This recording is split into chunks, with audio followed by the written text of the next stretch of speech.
it'll be like that swollen bit that we saw through the ankle. And you can just tap on the knee. And if you tap on the kneecap, you'll see it float. You'll feel it go and it will float. It'll be all squishy and floaty. Okay? Not often, if they're at that point, they're usually down the physio or something. So it's not often that you'll need to, but you might tap and still see, like we did with the ankle, where you can see that it's like squishy, like there's fluid there. Okay, so that's all we're doing for that tap test. When we want to check our MCL and LCL from our medial, lateral, collateral, we just get them to bend their knees. Okay, and we're just feeling for those ligaments on the outside, inside and outside of the knee, what we spoke about this morning when we did our injuries. So we're just feeling for those ligaments, and they're usually in the midline, if you find the midline of the knee, and then out. Okay, so just feel, you'll just prod. When we're feeling for a ligament, you'll feel the bone, and the ligament's like the little squishy bit. It's like where you might feel a divot or something. So that's the kind of thing that you guys are feeling for, and you're just asking if there's pain. So if it's an old injury, they might still have some scar tissue built up that might be a bit painful, or it might be a bit ropey, and we're just saying, yeah, does that feel okay? Is there any pain with that? Just tender on that side, but not pain. There you go. Good feedback. Tender on that, but not pain. So it might just be tender because we're not often prodding these ligaments, right? So it might just be a bit like, oh, that feels weird, similar to what we were doing with your ankle. Okay, we'll do it on this side, which is the bad ankle, but that's not to say that she's got bad ligaments here, she's not had a tear. How's that feel? Good. Feels alright, it's not tender on that outside on this side? Trying to see. Not at the moment. No? Okay, so that's interesting. She's tender on the outside on this one, but she's not on this one. Okay. Right, so that's it for your MCLs and your LCL. Then, what's next on it? Our joint line we've done. Oh, the patellar tendon with the inferior pole. So what we were talking about this morning with that anterior knee pain, Cara, you guys mentioned that inferior pole. The inferior pole is just as it says. It's the inferior aspect of the kneecap. So you just find the kneecap and you can just dig in and you can feel it. You'll feel it. You can get right into the kneecap, moving it. You can see her kneecap's moving quite nicely. As we pushed it to one side, you can get into that aspect of the kneecap right underneath. Does it feel ropey? Does it feel sore? Is the client wincing? Are they jumping off the table? Is it sore? If they have a knee injury, they might be jumping off the table and be quite apprehensive because they don't want to dislocate a knee or they don't want to cause any more injury. But she's feeling pretty good. We can push it this side and get under this side as well, and you can get right onto the top aspect. So all we're doing is really getting into all aspects of around that kneecap, feeling if there's any injury or pain. And there's obviously no pain, she's handling it well, she's not jumping, she's not screaming, she's not freaking out. And then we'll do on the other side if it was a bad side as well. Okay, so you're just getting all around that kneecap to see if there's any tenderness in that tendon. As we were saying with that anterior knee pain, it says anterior knee pain or that patellar tendinopathy, that it might appear to be on the front, but if it's grinding where it's not tracking through that groove properly, it could actually be inflamed and irritated on the underside. So that's why it's good if you can pop each side so you can actually get up and under and feel if there's any crunchy cartilage or grindiness, you know, that popping candy kind of feeling that you can feel underneath. Okay, hers is obviously good. She doesn't have any knee pain, so that's not to be expected, that you've got good little knees. Okay, then we come through, right, so our VMO. So we're talking about our VMO but switched off. Hers is going to be harder to do because she's constricted here with her leggings. But what you would do if you wanted to see what kind of activation they've got in this little VMO muscle is you just say, okay, can you please contract your quad for me? So they'll contract. You can see hers is contracting. In someone that's had an injury and there's fluid in there, this won't contract, it'll remain solid. But I locate it with my thumb, I tell her to relax, I apply my pressure, and then I say, okay, can you contract your quad again for me? For her to hold that contraction now for 5 seconds, so I want to see how much activation that VMO has and how long it can hold that contraction following an injury. So she's obviously able to hold that for longer than 5 seconds. Okay, and release. So I'm not applying a lot of pressure for any particular reason, it's just so I can feel that VMO contract and push back against my thumb. Okay, and you do that on both sides. Okay, then come through to your straight leg raise and your Thomas tests for the hip flexors. Have you guys done these tests at all with Dawn or Amelia? Yeah? You're all familiar with them? somewhat. I mean, practice Shall I with see? it. Yeah, a straight leg raise I haven't done as much as Thomas test I have. Okay, so when we do the straight leg raise, yeah, just as what Paige beautifully demonstrated for us, you're literally just going to lift your leg up. Okay, so you can do this one from the floor, you can do it from the table, you can do it from whatever surface, a mat, yoga position, whatever yoga mat or whatever you're on. You can stabilize them if you need to, so they're not going to lift. I would typically get them to lift their leg first, and I'm just going to see if they lift, if they're going to compensate anywhere to help bring that leg up. If there's assistance or compensation to get that leg up further. So do that again for me, lift that leg up, get her to hold it. I'd get her to flex her foot. That's going to give her more of a pull on the hamstring, so I'm going to get more of an idea as to how tight these hamstrings actually are. From this position, I would then apply a little bit of pressure myself to see if I can actually get that hamstring further down. Another way, you can break the knee and then push further back to see whether or not it's actually the hamstring that's restriction or if it's, you know, not. So I'd get her to do that again so she can have her straight leg up, lift up, toes are flexed, and then I'm going to apply a little bit more to see if I can actually get a little bit more range in there. So she's actually got pretty good range, right? We aim for about a 90 degree. You'll have some clients that can only get to here. Okay, and you have to work out, is it tightness through the quads and the hips, it's not letting her get up, or is it tightness through the hamstrings, it's not letting her get up? If we break that knee and can push through, then we know, yep, we've got good flex in the hips and the quads, it's letting us get there, it's the hamstring that's restricting us, not the quads, the hips and stuff. Okay, and then you do that obviously on both sides. Always start with the good side so you can compare how bad the bad side is. Wiggle off to the table and we'll do the Thomas test. Do you guys know what you're looking for when you're doing the Thomas test? A lot of things. Yeah, what? What's the key thing we'd be looking for? Leg swing out. Yeah. Tightness in the hip flexors. Yeah. Yes. Okay, so there's two things that we're looking at. We're looking at hip flexors, but we're looking at both legs is what I mean. So we're looking at both of them, the two types of hip flexor. So when she brings her knee to her chest, so you ask the client, you always stabilize the client, you're supporting them to bring their knee to the chest. She's going to sit up a little bit more. You can shuffle back if you need to. So we're looking now, is there tightness here? Has she been able to bring that knee to her chest, or can she only get it this far? Okay, so we're looking at tightness from here as well. Then we're going to ask her, I'll come this side so I can support her. Then we're going to ask her to gently lie back, and we're going to help guide her back. We see as she comes back, her leg lifts up. We're going to ask her then to just relax this leg down. So can she get that leg any further down? Again, she might be restricted into her tights. And then we're going to apply a little bit of pressure onto the knee and onto the side, just to see, can this get any more? Have we got any more length into these hip flexors here? Or does the knee stay up like this? Which on men, you'll see that their leg can be off the table, and you're like, yeah, relax your leg. And they're like, yeah, I am. You know, the leg won't be on the table. So then you can apply a bit of pressure, and with the guys, mostly, it just won't. Okay? So then we know we've got some tightness through the hip flexors and potentially the quads, depending on how far that tightness goes down. So we're looking at both tightness, both hip flexors. We still do the same thing on the different side.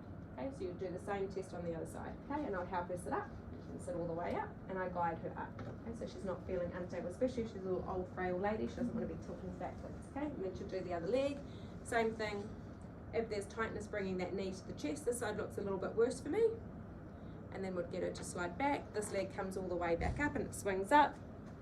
Faz has got a little bit more give up onto this side, a little bit of tension up into this side, a little bit of tension onto this side. Just checking those hip flexors. But you can see she's got some nice length up through in there. Do you get them to sit up and restart the whole thing, or do you just, like, because the way we were taught was just to swap legs? No, I get them to sit up. Yeah, I get them to sit up. The main reason I do that is because I want to see how they grab their leg, how they pull it up, and how they get themselves back.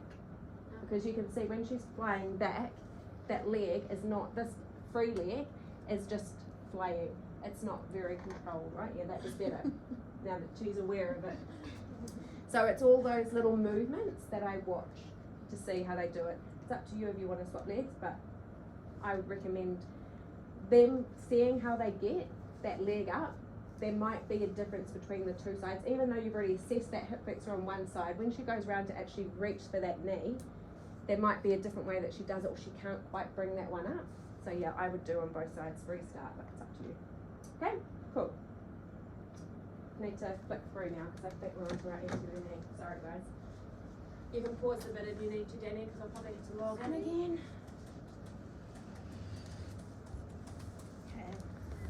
Okay, so anterior knee, okay, then our exception number has got leg difference. Okay, so while she's lying down, you can have a look at the leg difference. So you can lie fully back onto the table. So if we want to like assess more into like the hip to see if there's any issues that we're having like with our feet, our knees, or our hips, maybe into some lower back pain, we can assess if there's a leg length difference. Some people are aware that they have different legs, and they'll tell you that when they come in, and they'll say, oh, you know, I have ankle knees, but sore ankles, sore knees, sore hip, but I know one leg's shorter than the other, or longer than the other, whatever. But you can measure it, so you can do it from their hip bone down to their big toe, or if you want to do it because you can't always, you know, identify where their hip bone may be, you can do it from their belly button to the big toe, belly button to the big toe, so it's even for both. Okay, that just lets you know if there's any leg length difference. I don't typically do this one very often. I usually do it just by a little bit of look when they're on the table, you know, because if we're getting tape measures out, it can be, you know, you're on a time constraint with these tests, you know, they're still there for a 60-minute treatment. So that's just one if you want to. If you think it's appropriate for your client, it's there as an option. As I said, you don't have to use all of these, you'll just pick and choose the ones that you feel most comfortable with. Then we will get you to sit up and hang your leg off the table. So for those that have done it with Amelia, and I don't know whether some of you may have also done it with Dawn, when you do your arm movements and you do them against resistance, we do the same sort of thing with the knee. So we want to see how much movement this knee's got, or how much strength it's got. So Kelsey, you were talking about the imbalance between how do you know if one's weak or one's tight. You guys were talking about it with Patrice as well. This can help to identify in our lower limbs whether we've got some imbalance and muscle weakness. So we just go through a couple of ranges of motions with them. So we'll start from like 0, where they're going to go as far back as they could. So we'll get them off the table so their knees hanging off. So we want to see how far back their knee can go. You push it all the way back, and then you ask them to push towards you as you apply resistance into them. Okay, so I'm just going to stabilize her shin and say to her, okay, kick towards the wall, or kick towards Tara. I'm just applying a bit of pressure. She's obviously quite strong, so this is good. Okay, and I do that through various ranges. From here, I might come out to 30, 45, and up and up and up until you get to the full extension. And you do the same thing. Kick up and you apply the resistance on both sides. You might find that this leg can like push you the whole way and it's really, really strong. And then when you get to this leg, which who's got the client with the, you, that's got the calf. Oh, yeah, yeah. If you do this with her, you might find that one side she can resist against, and then that really weak calf side, you'll be able to like keep her all the way back and she won't be able to move. Okay, so it just helps you to see if there's an imbalance. Hers is an obvious muscle imbalance because you can visually see it. But in some where it's not, you know, as obvious, it's a bit more subtle, you can feel that resistance in the two sides if they're able to resist against you. Okay? Then we come into the mini squat, which is probably the key one. So if you jump up, the key one that I want you to focus on from your ankle assessment. So if you move on to your ankle assessment, and this is the only knee assessment you do, this is the one that I would recommend you do. Come face the camera, please. What we want to be doing, as we were saying with our feet, so if they've got an inturned foot, they've got that intern rotation of the hip, and their knees could fold in. Okay, if they've got flat feet that pronate, like loose, if that foot's pronated in, the kneecap's going to be pronated in too. It's going to be internally rotated, folding in. So when they squat, you'll see that they squat like this. And they think they're doing a great job, and then they come to you and go, oh my God, I can't squat, my knees are so sore. When they squat like this, that patella doesn't track through the groove properly. So as we were saying, it goes like over bone and it goes grindy. So we need those, you're thinking not of the muscles, right? Think about if you've got your femur twisted and then your tibia twisted, right? If they're not aligned, that's going to be sore over time. So we need to check that that patella is tracking nicely, okay? For people complaining of knee pain, if you say to them, do a squat, they're going to say no, it's going to hurt, I don't want to. That's why we just say mini squat, top 30 degrees. That gives us that enough to see how far that patella is tracking, and we can activate through those quads as well. So we just say, okay, just give us a little mini squat.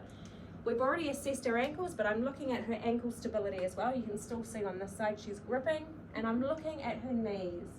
What are her knees doing? Can we see? Can you guys see? Can we spot anything there? They wanna come in. Yeah, you can see that they're caving in. It is harder with the tights as well because that's restricting your movement a bit too with that. Yeah, good. So interestingly enough, it's on the good ankle that the knee's caving more so than it is on the bad side. Oh, her hip then, it's near her hips are trouble. Oh, there you go. See, again, something that we didn't know, but we've been able to spot, yeah, okay? And that could be that she's favouring that side when she walks, and now that knee's taking the compensation of that side. That's the side she favours, so that could just be a compensatory injury, or it could be its own individual injury. We would delve more into that, obviously, when we did our intake, as to whether or not, you know, that's what it was. Okay, and then you do your balance ones as well.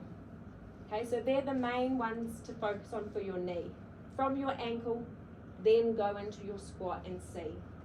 If those knees are caving in, then you know that you've most likely got internal rotation of that hip as well. And if we've got internal rotation of the hip, our pelvis is out of alignment, which means our back's going to feel it, which means that our shoulders are going to feel it.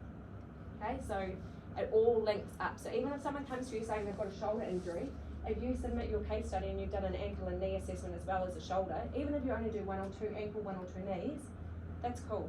I'm going to be like, yes, good, awesome. They're trying to find out where it's actually coming from, not just the shoulder. Make sense? Yeah? Okay, it's up to you guys if you want to race through those yourself and have a go, or if you want me to show you some rehab exercises for the ankle and the knee. Exercises. Yeah, I'm cool on rehab. Yeah, you guys all feel okay with those tests, yeah? As I say, they're all on Google. Don't have to use them, find your own, do whatever, just as long as you've got some pre and post assessment that you can submit for your assignment, okay? You can also do any basic back standing,